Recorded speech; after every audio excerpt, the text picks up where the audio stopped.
হরে কৃষ্ণ। আবার চলে এসেছি একটা নতুন রান্নার রেসিপি নিয়ে। তো যারা একাদশী স্পেশাল রেসিপি এটা আসলে, তো যারা একাদশীতে পঞ্চশস্য খায় না তাদের জন্য এই ভিডিওটা খুব হেল্পফুল হবে। তো এখানে আমি সটি ফুড বলে একটা খাবার নিয়ে নিয়েছি। দেখুন, এটা গ্রোসারি দোকানেই পেয়ে যাবেন সটি ফুডটা, তবে আবার সব দোকানে সবসময় পাওয়া যায় না, একটু খুঁজে নিতে হবে। তো এই সটি ফুডটা এবার আমি বের করবো। দেখুন এখান থেকে, এটা হচ্ছে এরকম একটা পাউডারের মতো, ঠিক ময়দার মতো, ময়দার থেকেও আরও খুব সফট মোলায়েম বলতে পারেন। তো আগে আমি একদিন করেছিলাম, সেই জন্য প্যাকেটটা কাটাই আছে। তো এটা আমি পরিমাণ মতন একটা পাত্রের মধ্যে নিয়ে নিলাম। এবার দিয়ে দিলাম পরিমাণ মতন সিন্ধুক লবণ। এই ব্রতর দিনে যেহেতু সিন্ধুক লবণ খেতে হয়, তাই সিন্ধুক লবণই দিলাম। আর এটাকে এবার প্লেন ঠান্ডা জল দিয়ে, নর্মাল জল দিয়ে এটাকে ভালোভাবে গুলে নেব। তো ভালোভাবে এটাকে নেড়ে চেড়ে ভালোভাবে গুলিয়ে নেবেন, কারণ এটা কিন্তু তলায় বসে যায় নাড়তে নাড়তে। আর যখন তাওয়ার মধ্যে দেবেন তখন ভালোভাবে হাতা দিয়ে ভালো করে নেড়ে চেড়ে তারপর এটাকে তাওয়ার মধ্যে দিতে হবে। তো ব্যাটারটা খুব পাতলাও হবে না, আবার খুব মোটাও হবে না।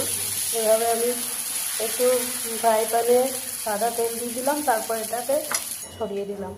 এবার বেশ কিছুক্ষণ রেখে দিতে হবে, খুব সিমের আঁচে রাগ করতে হবে, বেশি হাই ফ্লেমে কিন্তু এটা করা চলবে না, তাহলে এটা ভালোভাবে উঠবেও না, আবার তলায় পোড়া লেগে যেতে। দেখুন এখন খুব সুন্দরভাবে উঠে গেল।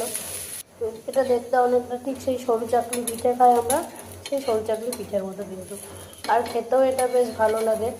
এটা আপনারা মিষ্টি দিয়েও খেতে পারেন, দুধ দিয়ে গুড় দিয়েও খেতে পারেন। আবার যারা মিষ্টি পছন্দ করেন না তারা ঝাল দিয়েও খেতে পারেন, মানে কোনো সবজি করে নিলেন, সেই সবজিটা দিয়েও খেতে পারেন। তো এইভাবে আমি একটা একটা করে সব ফাটি ফুডগুলো বানিয়ে নেবো। খুব পাতলা করে দিচ্ছি, যেখানে যেখানে একটু করে ফাঁক থাকছে সেখানে সেখানে আবার একটু করে দিয়ে দিচ্ছি, যাতে পুরোটা কভার হয়ে যায়। হ্যাঁ, আর তবে এটা কিন্তু ননস্টিক প্যানেই করতে হবে, নাহলে কিন্তু ওঠানো সম্ভব হবে না। ননস্টিক প্যানে করলে কিন্তু খুব সহজেই ভালোভাবে উঠে যায়। এবার আমি সবগুলো কিন্তু একসাথে দেখুন বানিয়ে নিয়েছি বেশ কয়েকটা। তো বেশ ভালো লাগে খেতে, আপনারা একদিন এটাকে ট্রাই করে দেখতে পারেন। জানি না আপনারা এইভাবে খেয়েছেন কি না কেউ, তবে সটি ফুডটা আমি অনেক জায়গায় খেয়েছি, বেশিরভাগ দুধ দিয়ে পায়েস করেই খাই।